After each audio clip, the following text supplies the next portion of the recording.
আল্লাহ পাক কি বলছে, ইয়া আইয়ুহাল্লাযীনা আমানু কুতিবা আলাইকুমুস সিয়াম কামা কুতিবা আলাল্লাযীনা মিন ক্বাবলিকুম লাআল্লাকুম তাত্তাকুন। হে ঈমানদারেরা, যারাই মুসলমানের ঘরে জন্ম নিছো, যারা ইসলাম ধর্মের ভিতরে প্রতিষ্ঠিত আছো, তোমাদের প্রত্যেকের জন্যই রমজানের রোজা।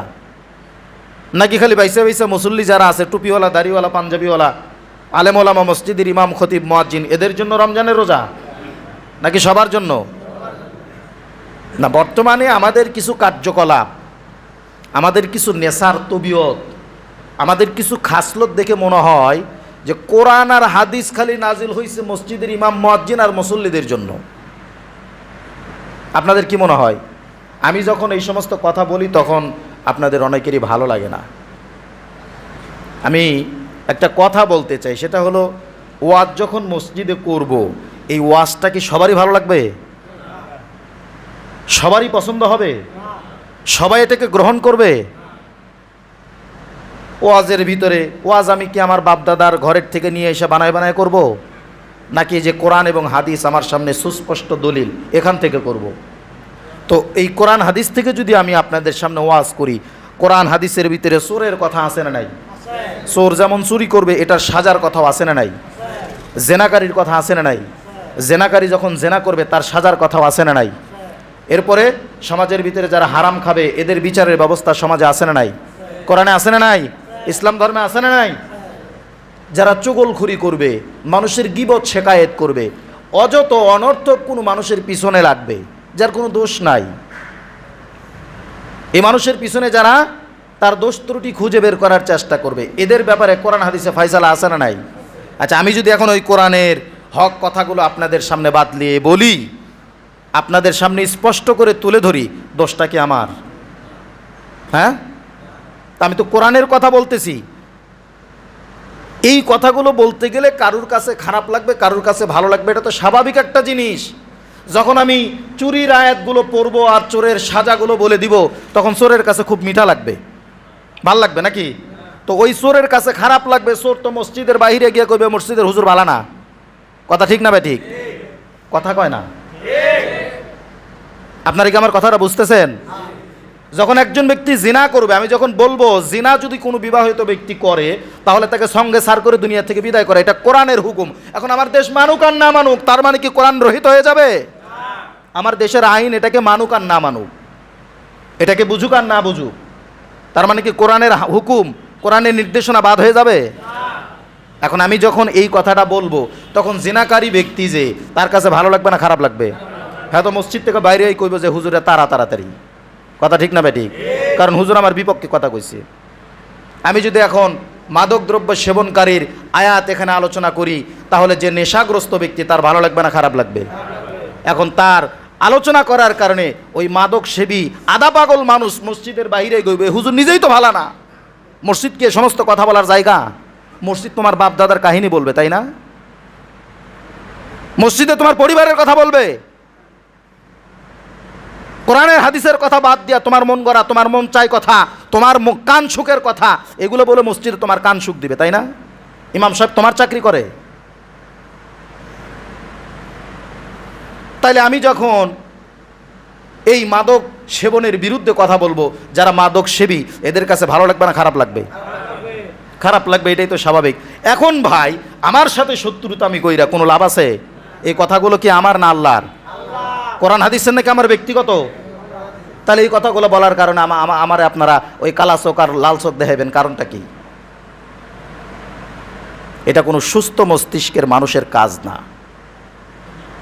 মসজিদে ইমাম সাহেব হক কথা বলার কারণে তার পিছু লাগা খুব সহজ, মসজিদের ইমাম সাহেবের জায়গায় এসে বসা খুব কঠিন।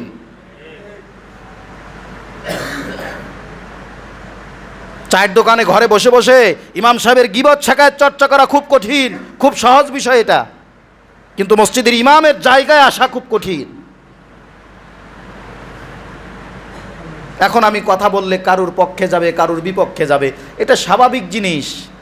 আপনি যদি আমার কথায় রাগান্বিত হন, তাহলে রাগান্বিত আমার কথাই হইলেন না, আল্লাহর কথায় আপনি রাগান্বিত হলেন। কারণ কথা তো আমি আমার কথা বলি নাই, আমি বলছি কোরআন এবং হাদিসের কথা। কথা ঠিক না ভাই? ঠিক। তাহলে আমার সাথে শত্রুতা আমি করে কোনো লাভ আছে? কেউ কারুর ক্ষতি করে না। এ সমস্ত ভং ভাং আর ভংসং কথাবার্তা বইলা হুজুরে এরকম ধরনের মানে ঠাসানি দিয়া, হুমকি দিয়া, ধামকি দিয়া, লাল চোখ দেখায়া কোনোই লাভ নাই। এগুলোর তো পরও আমি করি না কখনো। কথা কি আমি আমার কথা বলছি? কি বলেন? আমার ব্যক্তিগত কোনো কথা বললে যদি আপনার সাথে শত্রুতা আমি হইতো, তাইলে দেখতাম যে না, এখানে তো আমার দোষ আছে, বা সঠিক আমি একটা কিছু করতাম বা ভাবতাম বা চিন্তা করতাম। কিন্তু কোরআন হাদিসের সঠিক কথা বলতে গিয়া ন্যূনতম চিন্তা ধারা, ন্যূনতম ভাবনা, ন্যূনতম ভয় ভীতি আমার অন্তরে কখনো সঞ্চয় হবে না। এতে করে কার ভালো লাগলো আর কার খারাপ লাগলো, সিয়ার আমার থাকলো না গেল, এটা দেখার সময় নাই। কিন্তু বর্তমান আমাদের সামাজিক ব্যবস্থাপনা দেখে মনে হয় যে কোরআন নির্দিষ্ট কিছু মানুষের জন্য নাজিল হয়েছে, নির্দিষ্ট কিছু মানুষ, সবার জন্য না।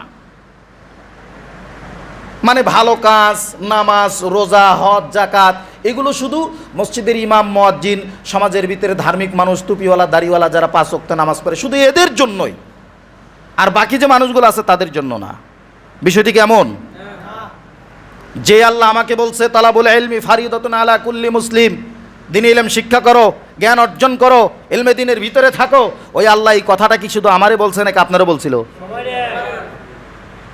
তাহলে আমি শিক্ষা অপরাধী হয়ে গেছি, ঠিক না? আমি শিক্ষা অপরাধী হয়ে গেছি। ইলমে দ্বীন শিক্ষা কইরা আপনাদের নজরে এরকম হাজারো মানুষ অপরাধী হয়ে গেছে, কারণ তারা দ্বীনের সঠিক জ্ঞান আপনাদের সামনে তুলে ধরতেছে, বিদায় তারা অপরাধী। তারা সত্য কথা বলবে কেন? যদি সমাজের এই অবস্থা চলমান থাকে, আমাদের মেন্টালিটির পরিবর্তন যদি না আসে, বুকে হাত দিয়ে একটা সত্য কথা বলে দেই, পৃথিবীতে এমন একটা দিন আসতে চলছে যেই দিন গরু মারা যায়, কুকুর মারা যায়, হাতি মারা যায়, শুয়োর মারা যায়, তাদেরকে জানাজা দেওয়ার মতো কোনো লোক থাকে না। ঠিক ওই রকম ভাবে মানুষ মারা যাবে, ওই মানুষকে জানাজা দিয়ে, কাফন দাফন দিয়ে মাটি দিবে, এরকম আলেম খুঁজে পাবেন না। দিন আসতেছে এরকম। যদি আলেমদেরকে দেখে, ইলমে দ্বীন শিক্ষা করেনওয়ালা মানুষদের দেখে আপনাদের সাদা চোখ লাল হয়ে যায়, তাহলে ওদের ভবিষ্যতে এমন দিন আসতেছে, অপেক্ষা করেন। কারণ মানুষ তো এখান থেকে বিমুখতা প্রদর্শন করবে। মানুষ চিন্তা করবে ইলমে দ্বীন শিক্ষা করলে মানুষের অপদস্থ, অপমান, লাঞ্ছিত, বঞ্চিত কত ধরনের কথাবার্তা শুনতে হয়। মানুষের একটা রুচি আছে না, এই রুচি উঠে যাবে। তাই কোরআন এবং সুন্নাহ এই কথাটা আমার পক্ষে গেল না। আরে ভাই, এখানে তো আরও আপনার এটা ক্রেডিটের কথা, এটা আপনার সম্মান, ইজ্জত বাড়িয়ে দেওয়ার কথা। আপনি ব্যক্তিগতভাবে যে কোনো দল করেন না কেন, কিন্তু কোরআন হাদিসের কাছে আপনি নত থাকবেন। কথা ঠিক না ঠিক? আপনি 10 জন মানুষের সামনে বুক ফুলিয়ে বলবেন, এই আমি একজন মানুষ হিসাবে, বাংলাদেশের সাধারণ নাগরিক হিসাবে আমি যে কোনো দল করতেই পারি, এতে কোনো সমস্যা নাই, কিন্তু দল করি দেখেই যে কোরআন হাদিসের বিরুদ্ধে অবস্থান নিব, এইটা কখনো হতে পারে। অনেক বড় বড় রাজনৈতিক ব্যক্তির মুখে আমি এই ধরনের কথা শুনছি, কলিজে শীতল করা কথা, আত্মা ঠান্ডা হওয়ার মতো কথা। বাস্তবিক পক্ষে তো এটাই হওয়ার কথা ছিল। আমি দল করি সেটা ভিন্ন কথা, কিন্তু মসজিদ, মাদ্রাসায়, বিভিন্ন ওয়াজের প্যান্ডেলে হুজুররা যেই সকল কথা কোরআন এবং সুন্নাহর ভিত্তিতে বলবে, ওই কথা হুজুরের বাপদাদার কথা না, ওই কথা আমার বাপদাদার কথা না, ওই কথা কারো ব্যক্তিগত কথা না, ওই কথা মহান রব এবং রাসূলের কথা। বিদায় সেই কথার সামনে আমার মাথা আপাদ মস্তক নিচু হয়ে থাকবে, উঁচু গলায় কথা বলার মতো সাহস ইসলাম আমাকে দেয় নাই। আপনি দল করেন, সমস্যা নাই, কিন্তু কোরআন এবং সুন্নাহর কথা অবনত চিত্তে মেনে নেন। সম্মান দিবে কে? এই কথাটা কোনো নেতা যদি 1000 মানুষের সামনে বলে, ওই 1000 মানুষের ভিতরে 900 মানুষ যদি তার শত্রু থাকে, ওই 900 মানুষে তার বন্ধু পরিণত হয়ে যাবে। আপনারা তো জানেন না, খালি রাজনীতি করেন। কোরআন হাদিসের বিষোদ্গার করে বিপরীত অবস্থান নিয়ে কোনো নেতা নেতৃত্ব দিয়ে সফল হতে পারে নাই, এ পর্যন্ত কেউ পারে নাই। অনেক নমুনা আপনাদের সামনে আছে। এগুলো বোঝানোর জিনিস না, এগুলো বোঝার জিনিস, নিজে নিজে বুঝতে হয়। আমি একটা দল করি আর হুজুর কোরআন হাদিসের ভিত্তিতে একটা কথা বলছে, আমার দলের বিরুদ্ধে গেছে, একবারে স্যাংস্যাং করে লাফ দিয়ে উঠলাম। কে দিছে এই সাহসটা আপনাকে? কে দিছে? গণতান্ত্রিক দেশ বলে আপনি সব পার পেয়ে যাবেন। এগুলো ভাই আমি কিন্তু এই কথাগুলো রাস্তায় হাঁটি যখন, তখন বলি না। বলি, কে বলতে পারবেন? তখন বলি না। এটা হলো এই চেয়ারের কর্তব্য। এই যে যেই চেয়ারে বসে আছি না, এই চেয়ারের হক, এটা চেয়ারের হক। এই চেয়ারের হক থেকেই কথাগুলো বলতেছি। এই চেয়ারের হক আদায় করতে হবে না? আপনি ডিবিএল গার্মেন্টসে চাকরি করেন, চাকরি মানে টাইম মাফিক যদি আপনি সেখানে ডিউটি না করেন, আপনাকে পুরোপুরি বেতন দিবে? 1 দিন 2 দিন 3 দিন 4 দিন 5 দিন 7 দিনে মাথায় গলা ধাক্কা দিয়ে বাইর করে দিবে, ঠিক না? তো এটা আমার এই চেয়ারের হক, এই হক আদায় করে কথা বলতেছি। এগুলো তো আমি রাস্তাঘাটে বলবো না, কারণ রাস্তাঘাটে ওই দায়িত্ব আমার থাকে না। এইখান থেকে আওয়াজগুলো আমার মুখ দিয়ে বের হবে। এখন কে মানলো আর কে মানলো না, কে আমার পক্ষে আর বিপক্ষে, এটা দেখার সময় নাই। এগুলো বোঝার বিষয়, একটু বোঝেন দিল থেকে, শত্রুতা আমি দিয়া নয়, অন্তর থেকে ভালোবাসা মহাব্বত নিয়ে বোঝেন। আমার সাথে আপনার টাকা পয়সা শত্রুতা থাকতে পারে, কোরআন হাদিস নিয়ে কোনো শত্রুতা নাই। কথা কন ঠিক না ভাই? ঠিক। প্রিয় ভাইরা আমার, তাহলে কোরআন হাদিস আমাদের কারুর জন্য নাজিল হয়েছে, আবার কারুর জন্য হয় নাই, বিষয়টা তো এরকম না। একেবারে ছোট বড়, ধনী গরিব, বৃদ্ধ আবাল বৃদ্ধা বনিতা, যুবক কিশোর যারা আছে, সকলের জন্য সমহারে আল্লাহ পাক কোরআনকে নাজিল করছে। বান্দা, তোমার জন্য এই আইন, তুমি গরিব দেখে তোমার জন্য এইটা না, বিষয়টা তো এরকম না। সবার জন্য আল্লাহ পাক সমহারে কোরআনের বিধানকে নাজিল করেছে। আমরা সকলেই এই বিধানকে মানতে বাধ্য। সেই আল্লাহ পাক কোরআনের ভিতরেই বলতেছেন, হে ইমানদারেরা, রমজানের রোজা তোমাদের উপরে চাপাই দিছি, এরকম নয়। কামা কুতিবা আলাল্লাযীনা মিন ক্বাবলিকুম, এটা তোমাদের পূর্ববর্তী মানুষ যারা, পুরুষ যারা ছিল, তাদের ভিতরেও এই রমজানের রোজা ফরজ ছিল, তারাও করে গেছে, তোমরাও করো। এরপরে আল্লাহ পাক কি বলেন? শাহরু রমাদান আল্লাযী উনজিলা ফীহিল কুরআন হুদাল লিন-নাসি ওয়া বায়্যিনাতিম মিনাল হুদা ওয়াল ফুরকান। রমজান মাস হলো কোরআন নাজিলের মাস, কোরআন অবতীর্ণ হওয়ার মাস।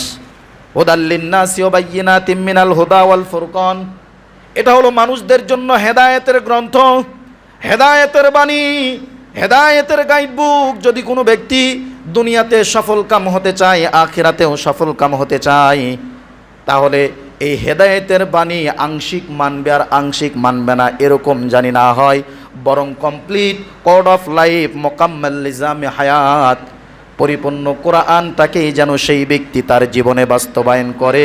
আমি আল্লাহ দুনিয়াতে এবং আখিরাতে সফলতা দান করব। পরিপূর্ণ কোরআন নিজের জীবনে বাস্তবায়ন করে। এখন কথা হলো, আমরা চাইলেও পরিপূর্ণ কোরআন নিজের জীবনে বাস্তবায়ন করতে পারতেছি না, কারণ এখানে আমি শুধু ব্যক্তিগতভাবে আমার জীবনটাকে চালাই তাই নয়, আমার ব্যক্তিগত জীবন আছে, পারিবারিক জীবন আছে, সামাজিক জীবন আছে, রাষ্ট্রীয় জীবন আছে, আছে না নাই? ব্যক্তিগত জীবনে আপনি চাইলে পারবেন, পারিবারিক জীবনেও হয়তো একটু চাপ দিলে পারবেন, সামাজিক জীবন থেকে আর পারবেন না। পারবেন? সামাজিক জীবন থেকে আপনি আর পাবেন না, কারণ সমাজে সব মানুষ যে ইসলামপন্থী তা না, এখানে সবাই যে ডানপন্থী তাও না, বামপন্থী লোক আছে না নাই? আছে না নাই? ওই বামপন্থী লোকদের কাটার মতো ফুটবে, তারা তো আপনার কথা মানবে না, শুনবে না। আপনি চাইলে সব ক্ষেত্রে এই কোরআনকে বাস্তবায়ন করতে পারবেন না। এ ভাই, একটা কথা হইল কি, মনে করেন যে আমি নামাজ রোজা করি না, পড়ি না, কিন্তু কখনো এগুলো নিয়ে বিভ্রান্ত ছড়াই না। নামাজ রোজা পড়ি না, করি না, কোনোটাই না, আমি চুপচাপ নিউট্রাল থাকি। আমি কখনো ইসলামের বিরুদ্ধে কথা বলি না, নামাজ নিয়ে কথা বলি না, রোজা নিয়ে কথা বলি না, নামাজিদেরকে নিয়ে কথা বলি না। যেমন কিছু মানুষ তারা নিজেরাও নামাজ পড়ে না, কিন্তু নামাজিদেরকে নিয়ে খুব তার চুলকানি, আছে না নাই? আছে না নাই? এক ব্যক্তি বলতেছে সেদিনই আমার নিজের কাছে, আমার নিজের সামনেই বলতেছে, নামাজ পড়ে কি হইব? নামাজ পড়ে যদি আমি সুদ খাই, নামাজ পড়ে যদি আমি ঘুষ খাই, নামাজ পড়ে যদি মানুষের সাথে চগলখড়ি করি, তাহলে এই নামাজ পড়ে কি হবো? তার সাথে আমি নামাজ পড়ি না, এটাই ভালা। আমি কারোর চগলখড়ি করি না, কারোর বদনামও করি না, সুদ ঘুষও খাই না, হ্যাঁ বলে ভালা। এটা কোনো কথা? আমি নামাজ রোজা করি না, পড়ি না, সেটা এক কথা, কিন্তু চুপচাপ থাকি, এটা আল্লাহ দেখবে। আল্লাহর সাথে আপনি সম্পর্ক করেন, আল্লাহ মাফ করার মালিক, তার হক আপনি নষ্ট করছেন, সে মাফ করলে করতেও পারে, এটা আপনি আর আল্লাহ বুঝবেন। কিন্তু আপনি নামাজও পড়েন না, রোজাও রাখেন না, কিন্তু সব সময় নামাজ রোজা আর নামাজিদেরকে নিয়ে আপনার অ্যালার্জি থাকে, এখানে আপনি অপরাধী কিনা? কথাটা কিন্তু বুঝছেন আমার আগে, কথাটা একটু বুঝছেন। আমি কিছু করি না, নামাজ রোজা পড়ি না, কিন্তু চুপচাপ থেকে, এগুলো আমার কোনো মাথা ব্যথা নেই। আমি করি না ভাই, আমার অপারগতার কারণ আমি করি না, কিন্তু আমি বলি না যে নামাজ পড়া লাগবে না, আমি বলি না যে রোজা করা লাগবে না, আমি এগুলো মানি, এগুলো বুঝি, কিন্তু আমি করতে পারি না অপারগতার কারণে, বা আমার ভালো লাগে না, আমার শারীরিক মানে কন্ট্রোলে নাই এগুলা। এটা হলো এক কথা। আরেকটা হলো, আমি তো পড়ি না, আবার যারা নামাজি তাদেরকে নিয়ে টারা বাঁকা কথা বলি, আছে না নাই? এটা হলো অপরাধী, খালি অপরাধী তাই না, জঘন্যতম অপরাধী। আল্লাহ পাক কখন কাকে কোন উসিলায় মাফ করবে তা তো বলা যায় না, সেটা ভিন্ন কথা, কিন্তু এইটা কখনো করা যাবে না। আমি নিজে করি না, নিজে করতে পারি না, যারা করে তাদেরকে নিয়ে টিটকারি করি। আপনি এখানে দুই ধরনের আসামি। আল্লাহ পাক আমাদেরকে এগুলো বোঝার তৌফিক দান করুক, মানার তৌফিক দান করুক বলে আমিন। তো আল্লাহ পাক কোরআনের আয়াত নাজিল করছে, কোরআনের বিধান নাজিল করছে প্রত্যেকটা মানুষের জন্য সমাহারে। কেউ মানবে কেউ মানবে না, আধা মানবে তো পুরা মানবে না, বিষয়টা কিন্তু এরকম না। যার যার ক্যাপাবিলিটি থেকে, যার যার সামর্থ্য থেকে সে তদনুযায়ী কোরআনকে মান্য করার চেষ্টা করবে। আমি পারি না কিন্তু কোরআনের সম্মান আমার বুকে আছে, আমি নামাজ পড়ি না কিন্তু নামাজের ইজ্জত আমার অন্তরে আছে, এটা হলো প্রশংসার কাজ। সে পারে না কিন্তু কখনো এটার বিরোধিতা করে না, এটা কিসের কাজ? প্রশংসার কাজ। আর করি না পড়ি না আবার এটার পিছনে লেগে থাকি, এটা নিন্দনীয় কাজ, চরম পর্যায়ে নিন্দনীয় কাজ। আল্লাহ পাক এ ধরনের কর্মকাণ্ড থেকে আমাদেরকে হেফাজতে থাকার তৌফিক দান করুক বলে আমিন। তালফান না সারাদিন রোজা থাইকা 5 ওয়াক্ত নামাজ পইরা 20 রাকাত তারাবি নামাজ পইরা ঘরে যাওয়া এত সোজা না। কমজোর ইমানদারের পক্ষে এটা কখনো সম্ভব নয়। এখন আমি পারি না 20 রাকাত পড়তে, 8 রাকাত পড়ি, 5 ওয়াক্ত পারি না, 2 ওয়াক্ত পড়ি, কিন্তু কখনোই কারোর পিছনে খোসা দিই না, খোসা মারি না। আলহামদুলিল্লাহ, কবুল করলে 2 ওয়াক্ত না 1 রাকাত নামাজ দিয়াই জান্নাত পাওয়া সম্ভব। আর যদি কবুল না হয় সারা জীবন নামাজ পড়ে যাবেন। আল্লাহ যদি কবুল না করে তো আপনি জাহান্নাম ছাড়া আপনার কোনো উপায় নাই। এই যে 30টা রোজা রাখবো, হাদিস শরীফের ভিতরে আছে, বিশ্বনবী বলেন এমন মানুষ আছে সারাদিন রোজা রাখবে, সারাদিন না খেয়ে থাকবে, ইফতার করবে, সেহরি করবে, নামাজ পড়বে, কিন্তু এই রোজা তাদেরকে 4 পয়সার কোনো ফায়দা দিবে না। তারা খালি সারাদিন না খেয়ে থাকলো, কোনো লাভ হইল না। তাহলে নামাজটাও তো এরকম, নামাজ পড়লেই যে জান্নাতে চলে যাবেন তা না। কিন্তু আমার কথা হলো ভাই, আমি পারি না করতে কিন্তু এটার পিছনে লাগবো না। আমি পারি না, আমি চুপচাপ থাকবো আর এটাকে সমর্থন দিব। হ্যাঁ ভাই, আমি একটা, অনেক মানুষ অনেক সময় বলে এই আপনি নিজেই দিয়ে ভালো কাজ করেন না, আবার ভালো কাজের দাওয়াত দেন। এই কথাটা পুরো একবারে একটা মানে তহমত স্বরূপ একটা কথা। এ ভাই, আমি ভালো কাজ করতে পারি না বিধায় আরেকজনকে বলবো এই তুইও ভালো কাজ করিস না, খারাপ কাজ কর, এটা কোনো কথা? ভাই আমি পারি না, আমি করি না, ভাই আপনি কিন্তু এই খারাপ কাজটা করেন, এটা জঘন্য কাজ, আপনি ভালো থাকেন। মুসলিম হিসাবে, মানুষ হিসেবে এই কথাটা বলা আমার দায়িত্ব না? নাকি আমি এই কথা বলবো আমি তো করি না তুই করিস না, এটা কোনো কথা? আমি নামাজ পড়ি না, আরেকজন ব্যক্তি নামাজ পড়ে, তারে ফুসলায় ফুসলায় না বেনামাজি বানাবো, এটা আমার কোনো কাজ? যে নামাজ পড়ে তাকে নামাজের হালতে ছেড়ে দিতে হবে? বরং সে পারলে এই কথা বলতে হবে, ভাই আমি তো নামাজ পড়ি না, বেনামাজি, তুমি নামাজে যাচ্ছ আমার জন্য দোয়া কইরো, তুমি নামাজ পড়ো। এইটা সে মানুষের কাজ। আল্লাহ পাক আমাদেরকে বোঝার তৌফিক দান করুক। এরপরেও কিছু মানুষ আছে বুঝবে না, হুজুরের পিছনে খোঁচা মারবে, আজানা নাই?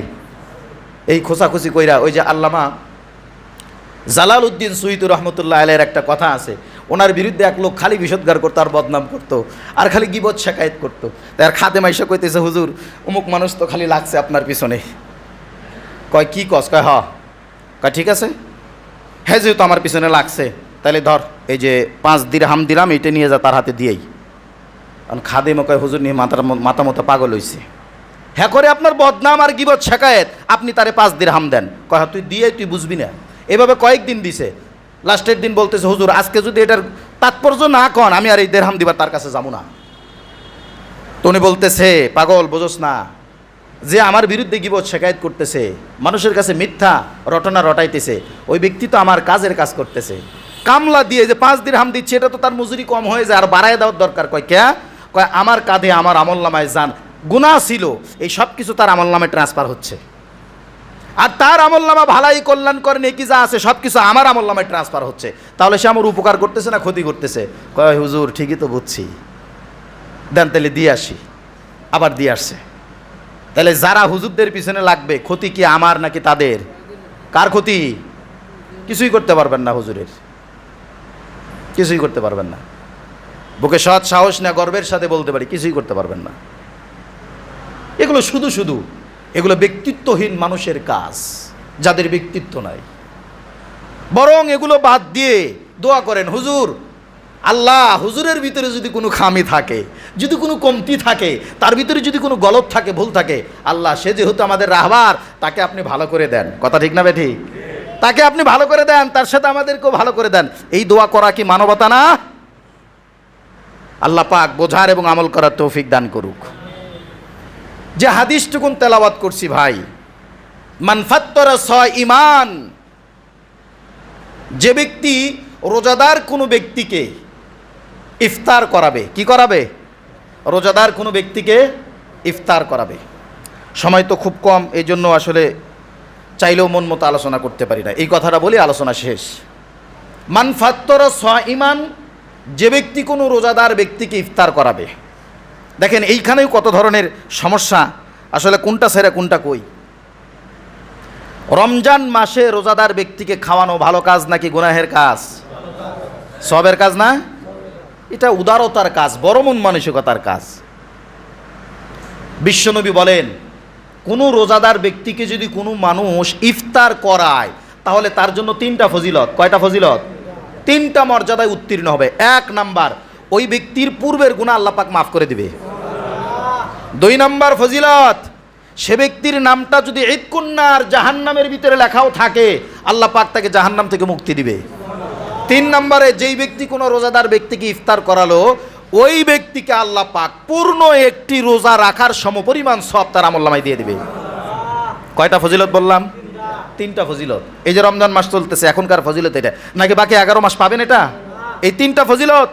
আপনি যদি কোনো ব্যক্তিকে, কোনো রোজাদার ব্যক্তিকে এই ইফতারটা করান, সাহাবায়ে কেরাম এই হাদিসটা শোনা বলতেছে, ইয়া রাসূলুল্লাহ, আমরা না গরিব মানুষ, আমাকে না কিছুই নাই, তা আমরা মানুষের কেমনি ইফতার করাইমু? আপনি যে বললেন 3টা ফজিলত, এই 3টা ফজিলত তো আমরা নিতে পারবো না। কেন? আমাদের তো কোনো অর্থ সম্পদ নাই, মানুষকে পেট পুরে খাওয়াবো এই সামর্থ্য নাই, তাইলে আমরা তো এই ফজিলত থেকে ইয়া রাসূলুল্লাহ বঞ্চিত হয়ে গেলাম।